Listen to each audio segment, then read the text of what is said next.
Ciao a tutti sbarberelli e bentornati o benvenuti su Barba e Fuoco, il canale dove l'arte e la cultura nerd si fondono. Argomento caldo oggi: mischiare e contaminare tra loro varie arti. Voi cosa ne pensate? Devo ammettere che è una cosa che a me ha sempre affascinato: mischiare fra di loro i vari stili e i vari tipi di arte esistenti, giocare con le varie tecniche, e questo è quello che affronteremo oggi in questo tutorial, perché vedremo come realizzare una pirografia colorata. Scopriremo insieme il modo migliore affinché il colore delle matite imprima il nostro legno e qualche trucchetto per fare in modo che non ci siano sbavature lasciate dalle matite o brutti segni lasciati sul nostro bel legno.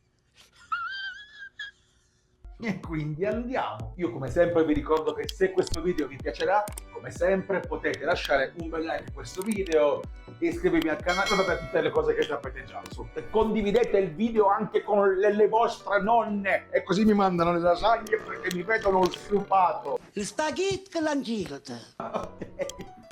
Mi prendo solo un altro minuto per ringraziare Ricky, Sara e Riccardo per avermi inviato le loro pirografie. Ragazzi, non serve più che vi dica quanto state migliorando e quanti di voi mi stanno contattando per scrivermi o ringraziarmi per avergli fatto scoprire o riscoprire quest'arte. Prego, sono 60 fagioli. Vi ringrazio davvero infinitamente per avere anche il coraggio di condividere i vostri lavori con me e con tutti quanti voi.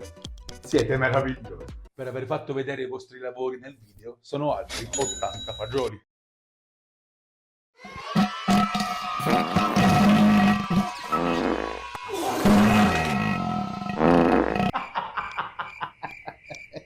Ma voi avete mai visto le differenze reali tra una pirografia colorata ed una normale? Ecco a voi.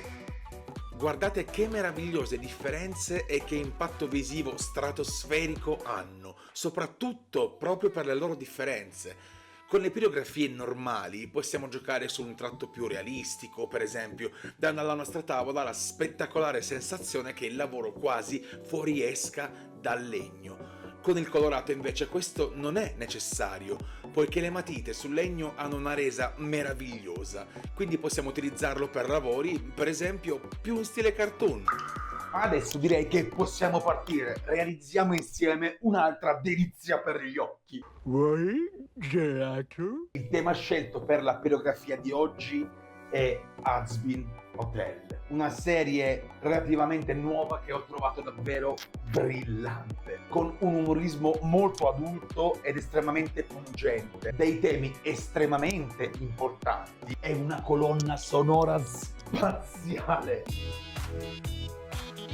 Date un'opportunità a questa serie, vi farà malissimo. Vero Angel? Questa notte spero soltanto che sia l'ultima.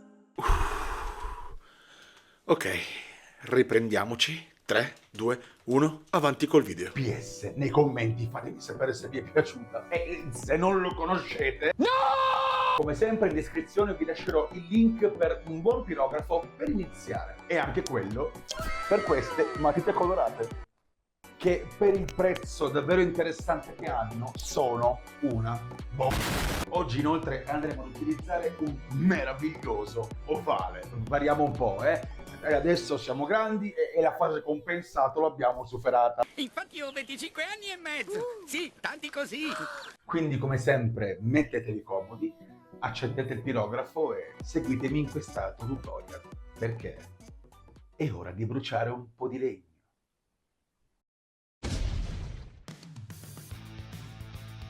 Come già spiegato, quando utilizzo tecniche miste insieme alla pirografia, preferisco tendenzialmente svolgere opere più cartoon, probabilmente perché collego il realismo alla pirografia pura, o magari sono solo pigro. Ma una delle cose che più amo in assoluto è proprio la differenza di impatto visivo. Guardate voi. Essendo un lavoro più grafico, quindi, possiamo partire con lo sbruciacchiare bordi, linee e se l'opera lo richiede lo sfondo. Questo sarà a vostra scelta o a quella del cliente, in caso di commissione ovviamente. Ma io quando posso scegliere preferisco sempre uno sfondo pirografato, completamente scuro, poiché questo permetterà letteralmente al vostro lavoro di saltare fuori dalla tavola e avere una resa fenomenale. Inoltre questo permetterà anche di avere un buon equilibrio tra pirografia e colore e non lasciare la bruciatura unicamente alle linee, dove forse sarebbe un po' sprecata. Continuate a marcare le linee, quindi essendo più precisi possibile, ma senza badare necessariamente al millimetro. Tra poco capirete il perché. Ecco, una volta terminate le linee e lo sfondo, per il momento potete spegnere il pirografo e aprire l'astuccio delle matite colorate. Aprire l'astuccio delle Vabbè, matite colorate per tutti. Armarvi assolutamente di temperino, perché ne perdo uno al giorno. Se non avessi il c***o attaccato al collo... Era così quando ero piccolo. E dare via al Festival del Colore. Ma perché dunque amo particolarmente queste matite? Dunque, per il prezzo che hanno, possiedono quella che per me è una caratteristica fondamentale. I colori, se ben lavorati, si mischiano alla perfezione. Guardate quali e quante sfumature tra un colore e l'altro possiamo ottenere senza che si noti lo stacco di colore. In questo caso non è una questione di pressione della matita, ma del fondersi egregiamente di due colori diversi. Due sono i consigli fondamentali, a mio avviso, per poter fare delle opere veramente gradevoli con le matite colorate sul legno. E lo so che sembra molto infantile, ma il primo è calcare come dei matti fotonici. Ok, non dico che bisogna consumare una matita al giorno, ma il mio modo per imprimere al meglio il colore sul legno è avere una mano decisamente pesante. Questo permetterà al colore di esprimersi al meglio, di essere quasi brillante su ogni tipo di legno chiaro che andremo a provare. Quindi esercitatevi, possibilmente in spazi piccoli all'inizio, poiché il vostro polso potrebbe affaticarsi alla lunga. E non faceva così male quando una volta da piccolo scoprì le... E procedete senza paura.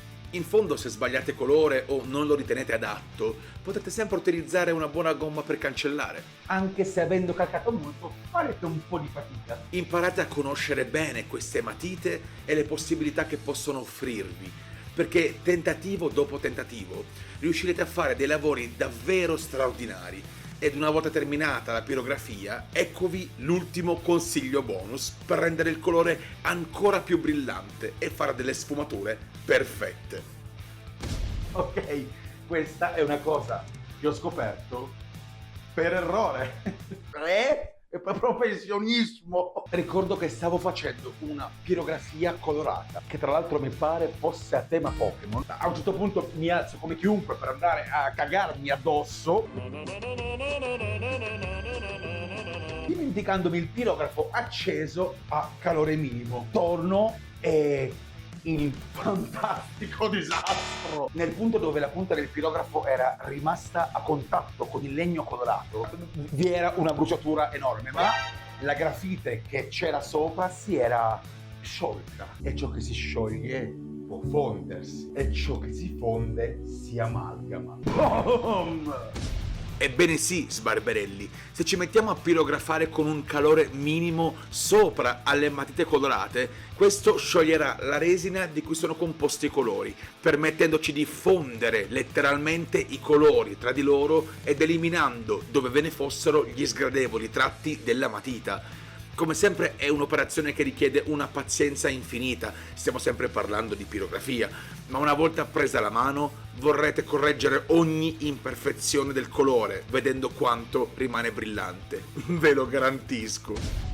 E quindi Sbarbarelli, questo è un esempio di come può diventare una pirografia contaminata dai colori. Come vedete i colori rimangono davvero molto brillanti e appariscenti e da vedere sono uno spettacolo. Provate quindi in questo modo queste tecniche e questi trucchi e fatemi vedere quali sono i vostri risultati. Come sempre scrivendomi all'indirizzo mail barbainfuocoinfo@gmail.com, dove sempre, come sempre, potete scrivermi anche per chiedermi informazioni o commissioni. Nella speranza quindi Sbarbarelli che questo video vi abbia divertito e vi sia stato utile, io vi invito a condividerlo con chiunque e non dimenticate, se vi iscriverete o vi siete già iscritti, la fantomatica campanellina degli avvisi. In questo modo non perderete nessuno dei miei futuri video. Io anche per oggi vi saluto Sbarbarelli, io spero e mi auguro che anche il video di oggi vi sia piaciuto, vi abbia divertito e vi sia stato utile. Noi ci vediamo domenica prossima con un nuovo video